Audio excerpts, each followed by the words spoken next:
Bible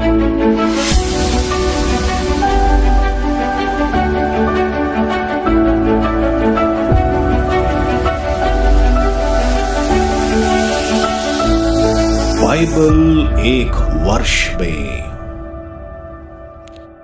नमस्कार, आप सबका बाइबल एक वर्ष में स्वागत है। आप सब ने जो कदम उठाया है प्रभु के वचन सुनने के लिए, यह हमारे जीवन के अंधेरों को दूर करेंगे और हमें प्रभु के प्रकाश में चलाएंगे।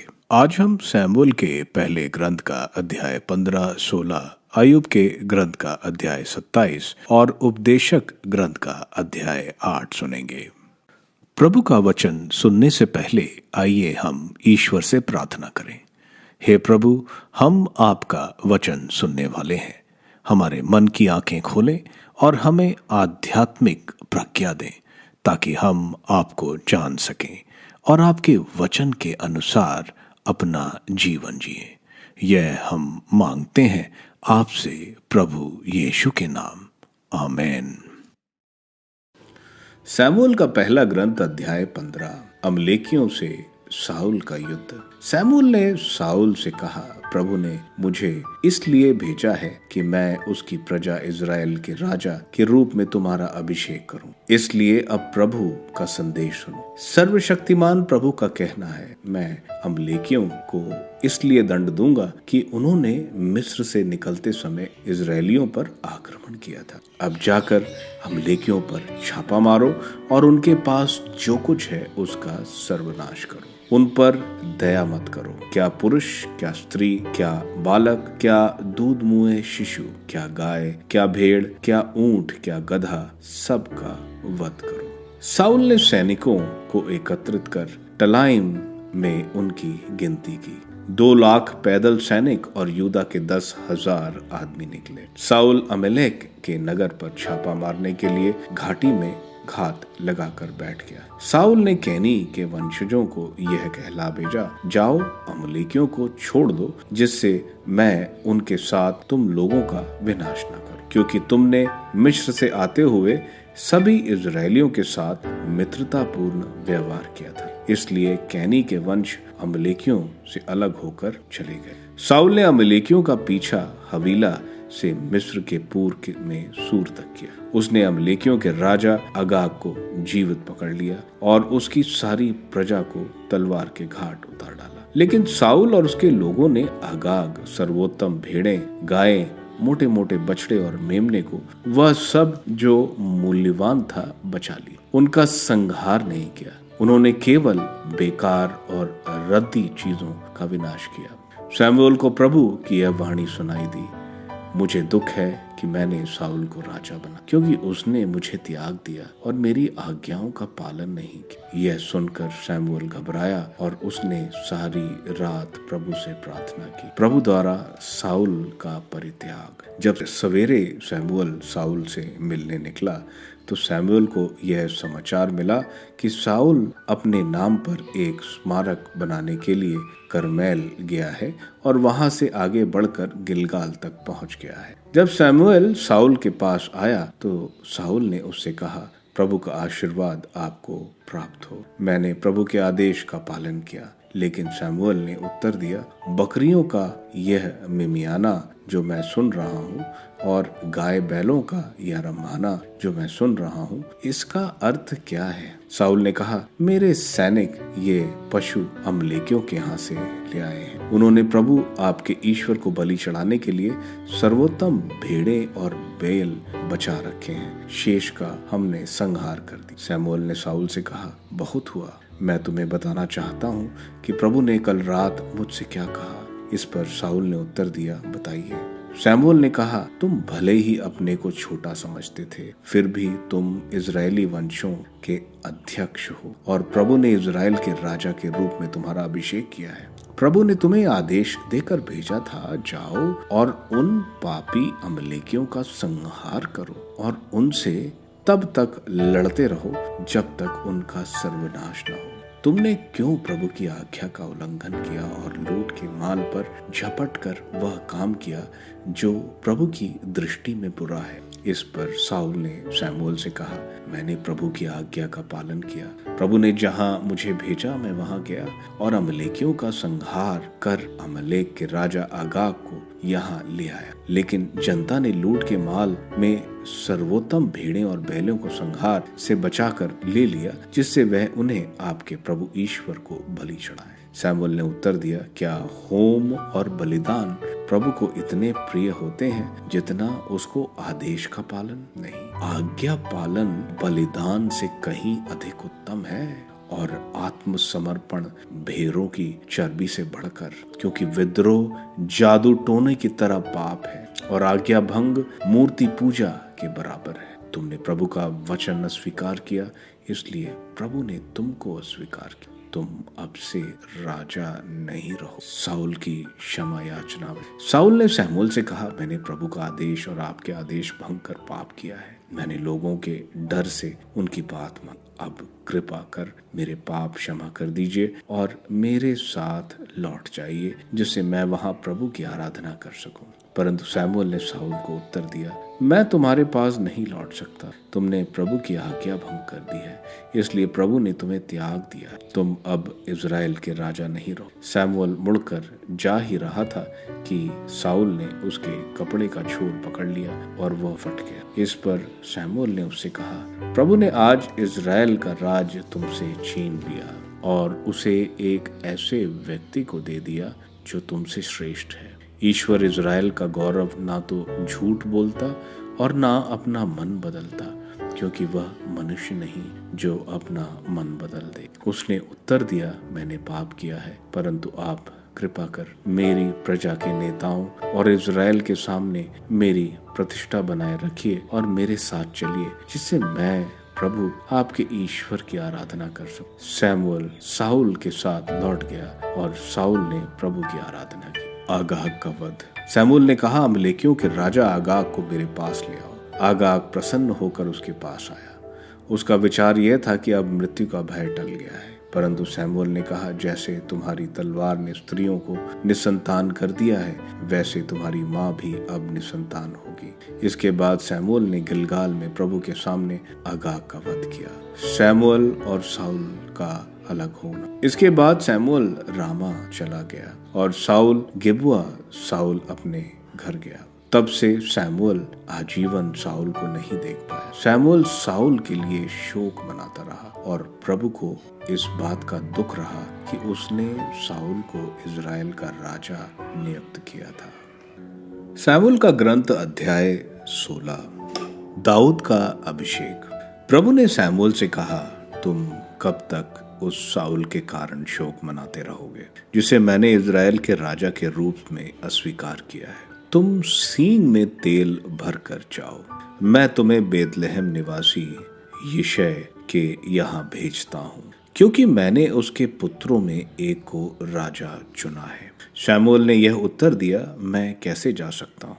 शाऊल को इसका पता चलेगा और वह मुझे मार डालेगा। इस पर प्रभु ने कहा, अपने साथ एक कलौर ले जाओ और यह कहो कि मैं प्रभु को बलि चढ़ाने आया हूँ। यज्ञ के लिए यश को निमंत्रण दो। मैं बाद में तुम्हें बताऊंगा कि तुम्हें क्या करना है। मैं जिसे तुम्हें दिखलाऊंगा उसी का मेरी ओर से अभिषेक करोगे। प्रभु ने जो कहा था शमूएल ने वही किया। जब वो बेतलहम पहुंचा तो नगर के अधिकारी घबराकर उसके पास दौड़ आए और बोले, कैसे पधारे? कुशल तो है? शमूएल ने कहा, सब कुशल है। मैं प्रभु को बलि चढ़ाने आया हूँ। अपने को शुद्ध करो और मेरे साथ बलि चढ़ाने आओ। उसने यिशै और उसके पुत्रों को शुद्ध किया और उन्हें यज्ञ के लिए निमंत्रण दिया। जब वे आए और शमूएल ने एलियाब को देखा तो वह यह सोचने लगा कि निश्चय ही यही प्रभु का अभिषिक्त है। परंतु ईश्वर ने शमूएल से कहा, उसके रूप, रंग और लंबे कद पर ध्यान न रखो। मैं उसे नहीं चाहता। प्रभु मनुष्य की तरह विचार नहीं करता। मनुष्य तो बाहरी रूप रंग देखता है, किंतु प्रभु हृदय देखता है। यिशै ने अबीनादाब को बुलाकर उसे शमूएल के सामने उपस्थित किया। शमूएल ने कहा, प्रभु ने उसको भी नहीं चुना। तब यिशै ने शम्मा को उपस्थित किया, किंतु शमूएल ने कहा, प्रभु ने उसको भी नहीं चुना। इस प्रकार यिशै ने अपने 7 पुत्रों को शमूएल के सामने उपस्थित किया, किंतु शमूएल ने यिशै से कहा, प्रभु ने उनमें किसी को भी नहीं चुना। उसने यिशै से पूछा, क्या तुम्हारे पुत्र इतने ही हैं? यिशै ने उत्तर दिया, सबसे छोटा यहाँ नहीं है, वह भेड़ें चरा रहा है। तब शमूएल ने यिशै से कहा, उसे बुला भेजो, जब तक वह नहीं आएगा हम भोजन पर नहीं बैठेंगे। इसलिए यिशै ने उसे बुला भेजा। लड़के का रंग गुलाबी, उसकी आंखें सुंदर और उसका शरीर सुडौल था। ईश्वर ने शमूएल से कहा, उठो, इसका अभिषेक करो, ये वही है। शमूएल ने तेल का सींग हाथ में ले लिया और उसके भाइयों के सामने ही उसका अभिषेक किया। ईश्वर की आत्मा दाऊद पर छा गया और उसी दिन से उसके साथ विद्यमान रहा। शमूएल लौटकर रामा चल दिया। दाऊद साउल की सेवा में। प्रभु के आत्मा ने साउल का त्याग कर दिया और प्रभु का भेजा हुआ एक दुष्ट आत्मा उसे सता रहा था। साउल के सेवकों ने उससे कहा, देखिए, ईश्वर का भेजा हुआ दुष्ट आत्मा आपको सता रहा है। हमारे स्वामी अपने दासों को आज्ञा दे दें कि हम जो आपकी सेवा करने में प्रस्तुत हैं, आपके लिए एक ऐसे व्यक्ति का पता लगाएं जो सितार बजाने में निपुण हो। जब जब ईश्वर का भेजा हुआ वह दुष्ट आत्मा आप पर सवार हो, तब तब वह सितार बजाए, जिससे आपकी बेचैनी दूर हो जाए। साउल ने अपने सेवकों से कहा, हाँ, मेरे लिए एक निपुण सितार वादक का पता लगाओ और उसे मेरे पास ले आओ। उन युवकों में से एक ने कहा, मैं बेतलहम में यिशै के पुत्र को जानता हूँ, वह वादन में बड़ा निपुण है, वीर योद्धा और अच्छा वक्ता है।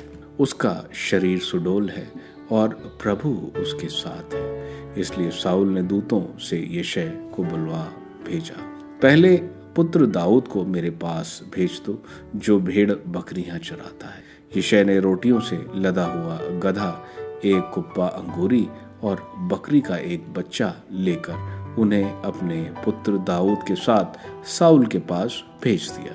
इस प्रकार दाऊद साउल के पास आया और उसकी सेवा करने लगा। वह उसको इतना प्रिय हो गया कि वह शस्त्रवाहक सेवक बन गया। साउल ने यिशै से निवेदन किया कि दाऊद मेरी सेवा में रहे, क्योंकि वह मेरे कृपा पात्र है। जब जब वह ईश्वर द्वारा भेजा हुआ आत्मा साउल पर सवार होता, दाऊद सितार बजाने लगता। इससे साउल का मन शांत होता, उसे आराम मिलने लगता और वह दुष्ट आत्मा उससे दूर हो जाता। अय्यूब का ग्रंथ अध्याय 27। अब अय्यूब ने अपनी बात जारी रखते हुए कहा, जीवंत ईश्वर की शपथ जो मुझे न्याय नहीं दिलाता, सर्वशक्तिमान की शपथ जिसने मेरे मन कटु बना दिया है। जब तक मैं जीवित रहूंगा, जब तक ईश्वर की श्वास मुझे अनुप्राणित करेगा, तब तक मेरे होंठ झूठ नहीं बोलेंगे, तब तक मेरी जीभ असत्य नहीं कहेगी। धिक्कार मुझे यदि मैं तुमसे सहमत हो जाऊं। मैं मरते दम तक अपनी निर्दोषता का दावा करूंगा। मैं अपनी धार्मिकता पर दृढ़ रहूंगा और इसका त्याग नहीं करूंगा। मेरा अंतकरण मेरे किसी भी दिन के कारण मुझे दोषी नहीं ठहराता। मेरे शत्रु को दुष्ट का भाग्य प्राप्त हो, मेरे विरोधी को अपराधी का दंड मिले। जब ईश्वर दुष्ट का अंत कर देता है तो उसे किस लाभ की आशा रह जाती है। जब उस पर विपत्ति आ पड़ती है तो क्या ईश्वर उसकी पुकार सुनेगा? यदि वह सर्वशक्तिमान को अपना आनंद मानता तो उसने ईश्वर से हर समय प्रार्थना की होती। मैं तुम लोगों को ईश्वर के सामर्थ्य की शिक्षा दूंगा। मैं सर्वशक्तिमान के विचार नहीं छिपाऊंगा। जब तुम लोगों ने यह सब देखा है तो क्यों इस प्रकार बकवाद करते हो? ईश्वर दुष्ट के लिए यह भाग्य निर्धारित करता है। अत्याचारी को सर्वशक्तिमान की ओर से यह विरासत प्राप्त होगी। उसके बहुसंख्यक पुत्रों को तलवार के घाट उतारा जाएगा। उसे वंशजों को भूखा रहना होगा।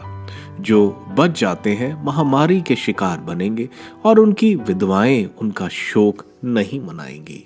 चाहे वो धूल की तरह चांदी एकत्रित करे और मिट्टी के ढेर की तरह वस्त्र जमा करे, किंतु धर्मी उन्हें पहन लेगा और निर्दोष को उसकी चांदी मिल जाएगी।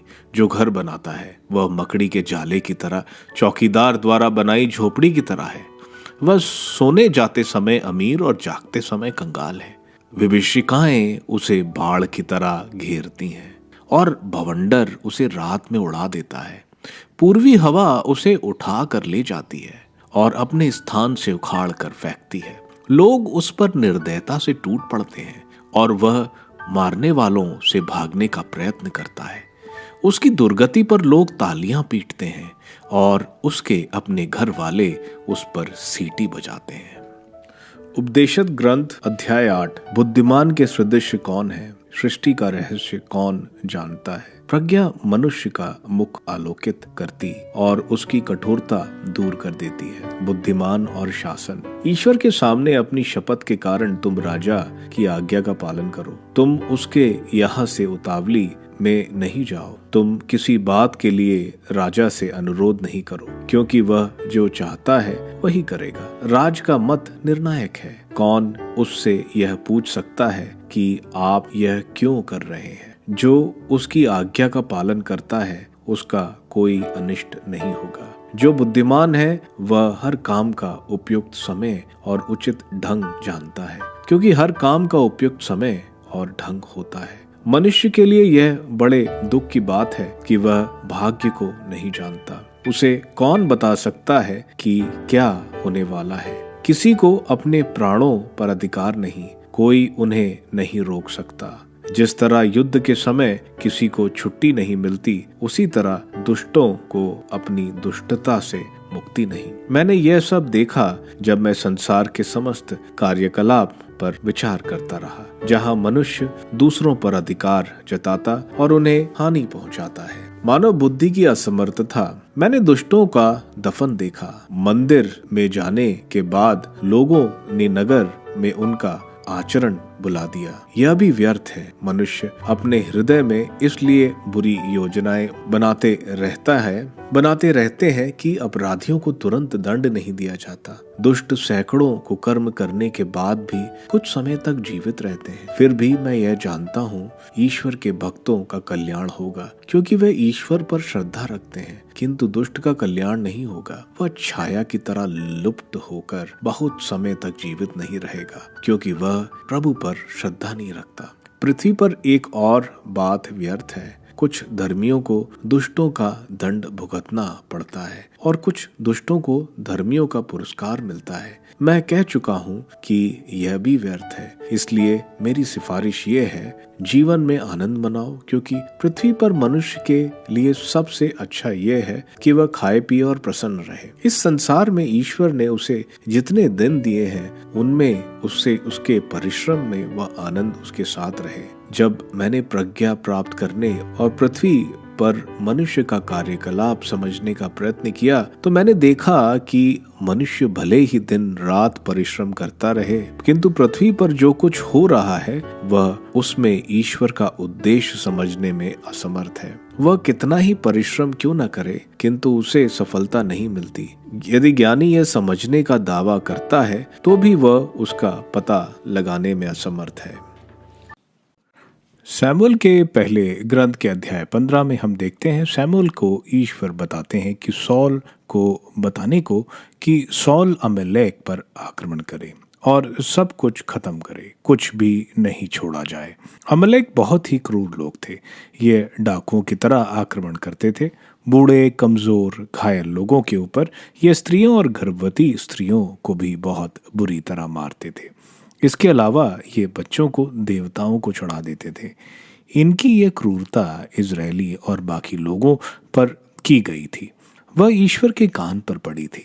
अमेलेक ने जब इजरायली मिस्र से बाहर निकल रहे थे तब उनको पीछे से हमला किया था, जहां औरतें, बूढ़े और घायल लोग चल रहे थे।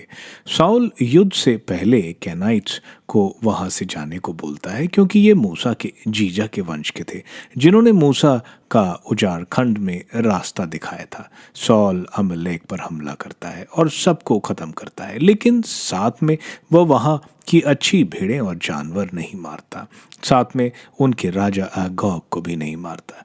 यह ईश्वर की आज्ञा के खिलाफ था।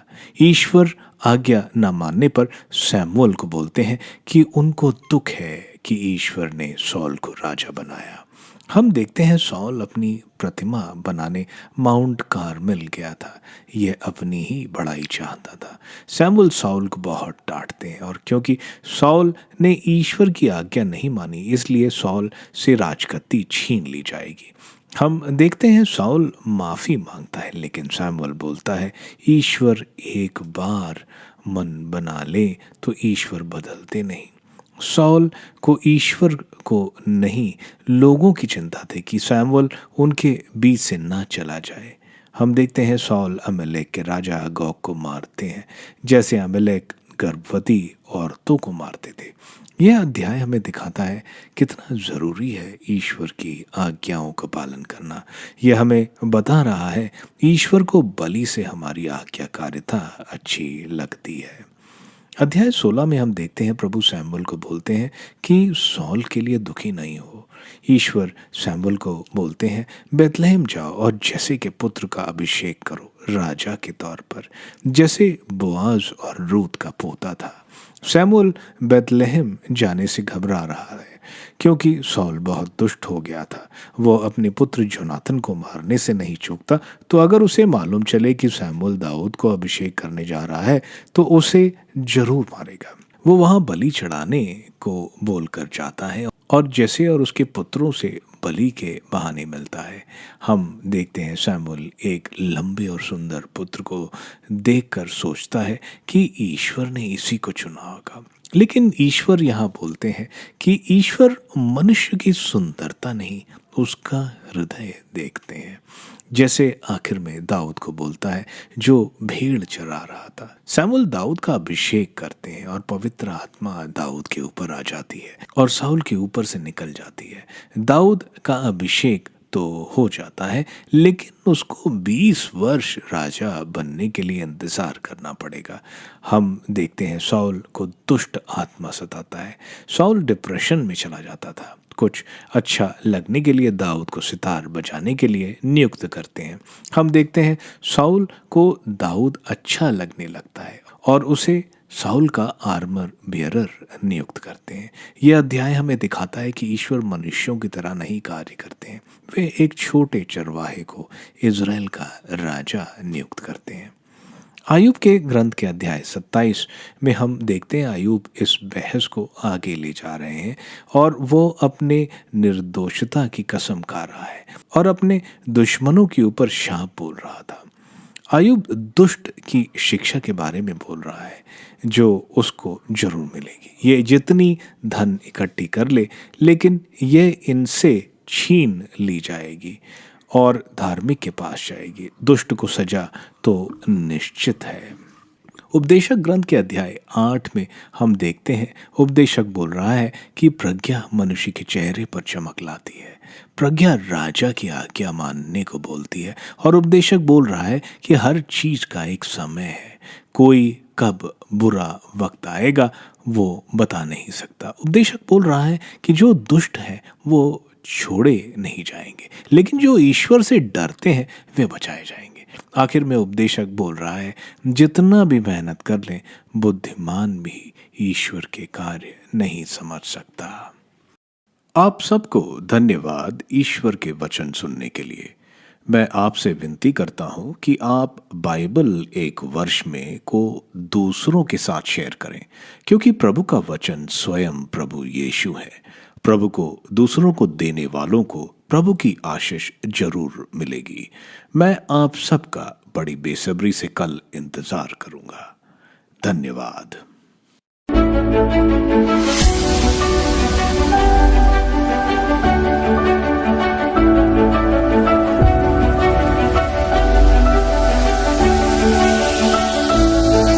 बाइबल एक वर्ष में।